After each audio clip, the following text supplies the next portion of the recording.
दोस्तों, नमस्ते, प्रणाम। कैसे हैं आप सब? प्लीज़ कमेंट में ज़रूर बताइएगा। हम लोग एक कजरी गीत गाने जा रहे हैं, कैसा लगेगा कमेंट में बताइएगा। बहुत ही प्यारा गीत है और इस समय कजरी गीत ही चल रहा है। चलेगा। आप लोग झूला झूलिएगा, कजरी गीत सुनते रहिएगा, कमेंट लाइक सब्सक्राइब करते रहिएगा। नमस्ते। हमरे दर्द होले नरमी कलाई में, भांग के पिसाई में ना। हमरे दर्द होला नरमी कलाई में, भांग के पिसाई में ना। हमरे दर्द होला नरमी कलाई में, भांग के पिसाई में ना।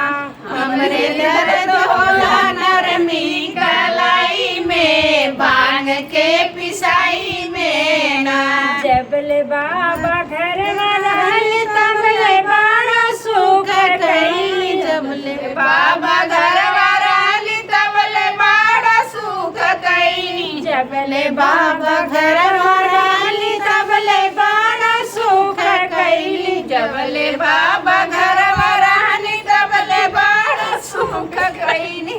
दिनवा बीत गइल पढ़ाई लिखाई में, भांग के पिसाई में ना।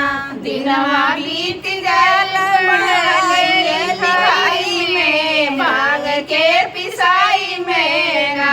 दिनवा बीत गइल पढ़ाई लिखाई में, भांग के पिसाई में ना। दिनवा बीत गइल पढ़ाई लिखाई में, भांग के पिसाई में ना। दर्द होले नरमी कलाई में, भांग के पिसाई में ना।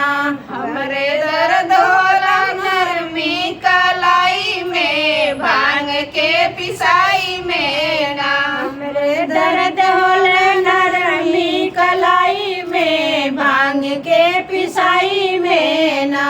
हमरे दर्द होला नरमी कलाई में, भांग के पिसाई में ना। जब ससुर घर में गइल तब बड़ा दुख पइल। जब ससुर घर में गइल तब बड़ा दुख पवनी। जब ससुर घर गइल तब बड़ा दुख पइली। जब ससुर घर गइल तब बड़ा दुख पवनी। दिनवा बीत गइला रोटी के पोआई में, भांग के पिसाई में ना।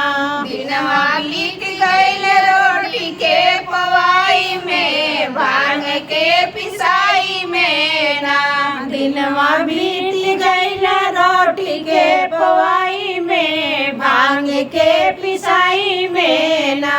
दिनवा बीत गइल रोटी के पोआई में, भांग के पिसाई में ना। हमरे दर्द होले नरमी कलाई में, भांग के पिसाई में ना। हमरे दर्द होला नरमी कलाई में, भांग के पिसाई में ना। हमरे दर्द होला नरमी कलाई में, भांग के पिसाई में ना।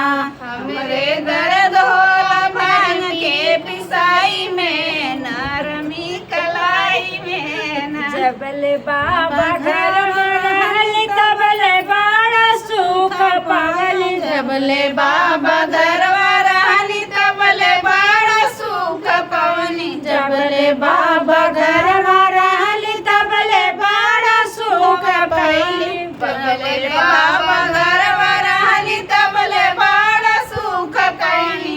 दिनवा बीत गइल कलाई और खुदाई में, भांग के पिसाई में ना। दिनवा बीत गइल खेले और खुदाई में, भांग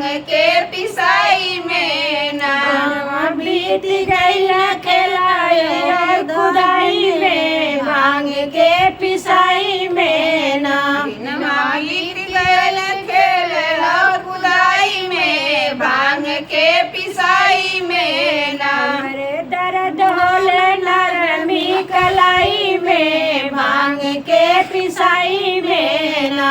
हमरे दर्द होला नरमी कलाई में भांग के पिसाई में ना। हमरे दर्द होला नरमी कलाई में भांग के पिसाई में ना। हमरे दर्द होला नरमी कलाई में भांग के पिसाई में ना। जब ससुरा घर में गईली तब बड़ा दुख पवनी। जब ससुरा घरवा गईली तब बड़ा दुख पवनी। जब ससुरा घर में गईली तब बड़ा दुख पवनी। जब ससुरा घरवा गईली तब बड़ा दुख पवनी। दिनवा बीत जाला झाड़ू और पोछा कढ़ाई में भांग के पिसाई में ना। दिनवा बीत जाला झाड़ू और पोछाई में भांग के पिसाई में ना। दिनवा बीत जाला झाड़ू और छाई में भांग के पिसाई में ना। दिनवा बीत जाला झाड़ू और पोछाई में भांग के पिसाई में ना। हमरे दर्द होले नरमी कलाई में भांग के पिसाई में ना। हमरे दर्द होला नरमी कलाई में भांग के पिसाई